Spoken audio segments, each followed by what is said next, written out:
రాష్ట్రం.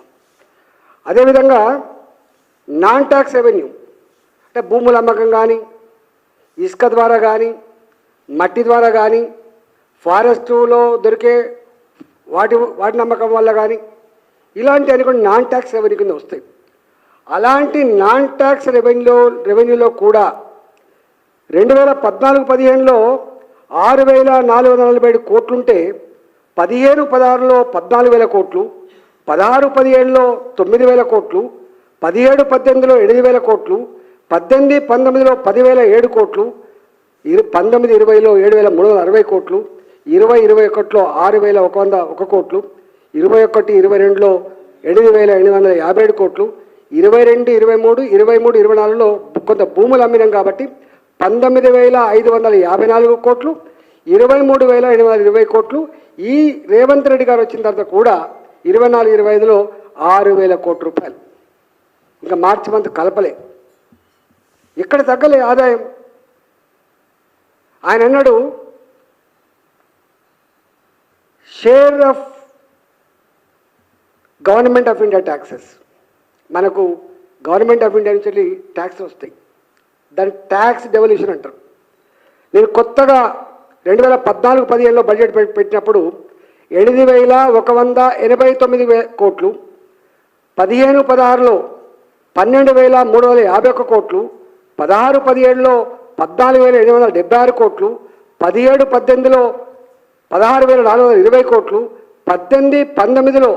18-19లో 18,561 కోట్లు, 19-20 కొంత కరోనా కష్టకాలం కాబట్టి 15,000 కోట్లు, 19-20-21లో 12,000 కోట్లు, ఇవాళ 21-22లో 13,000 కోట్లు, 22-23లో 19,668 కోట్లు, ఇవాళ 23-24లో 16,536 కోట్లు. ఇంకా ఈ సంవత్సరం 2024-25 పూర్తిగా రాలేదు, వస్తే ఎలక్షన్ జరగలేదు కాబట్టి ఇంకా మార్చి మంత్ యాడ్ కాలేదు, అది కూడా 18,000 కోట్లు ఉండేది.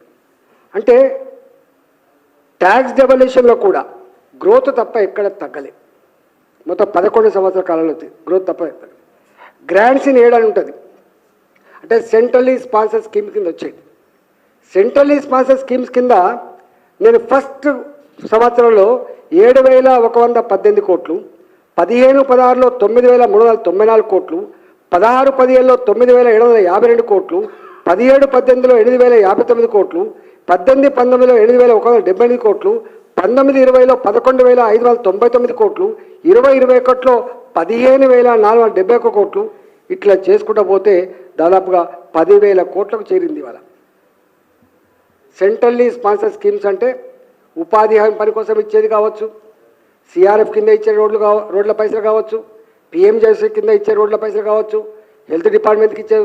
ఇట్లా చూస్తే ఇవాళ మొత్తంగా రెవెన్యూ రిసీట్స్ చూస్తే 2014 నుంచి 2024-25 వరకు ఇవాళ ఆనాడు 51,000 కోట్లుంటే, 2014-15లో 51,000 కోట్లుంటే ఇవాళ మార్చి మంత్ కలుపుకోకపోతే కూడా 1,36,000 కోట్లు. మార్చి మంత్ 20,000 కోట్లు అనుకున్నా కూడా, ఎందుకంటే ట్యాక్స్ ఎక్కువ వచ్చేది మార్చి మంత్లో కాబట్టి 1,56,000 కోట్లు. ఎక్కడి 51,000 కోట్ల ఆదాయం, ఎక్కడి 1,56,000 కోట్ల ఆదాయం. ఇవాళ బారోయింగ్స్లో కూడా, అప్పులలో కూడా వీళ్ళు ఎంత దుర్మార్గులు అంటే వీళ్ళు. నేను మొట్టమొదలుగా 14-15లో మాకు ఎఫ్ఆర్బిఎం రుణం వచ్చింది కేవలం 9,410 కోట్లు. నిన్న రేవంత్ రెడ్డి గారు ఎఫ్ఆర్బిఎం కింద 2024-25లో తీసుకున్న అప్పు 64,457 కోట్లు. ఎక్కడి 9,000 కోట్లు, ఎక్కడి 64,450 కోట్లు. ఒకవేళ అప్పు తీసుకోవడానికి ఎలిజిబిలిటీ లేకపోతే, బ్యాంకులు కనుక రుణం ఇవ్వడానికి దగ్గర రానియకపోతే, బ్యాంకులను మనం చూస్తేనే పారిపోతున్నా అనుకుంటే, మరి ఎట్లా అప్పు నువ్వు 64,457 కోట్ల రూపాయలు తెచ్చుకున్నావు రేవంత్ రెడ్డి? సమాధానం చెప్పే దమ్ముందా అంటున్నా నేను. ఏం మాటలు నీవి? ఏ సంవత్సరం కూడా. అట్లనే రెవెన్యూ ఎక్స్పెండిచర్, క్యాపిటల్ ఎక్స్పెండిచర్లో కూడా ఎక్కడ తక్కువ లేదు.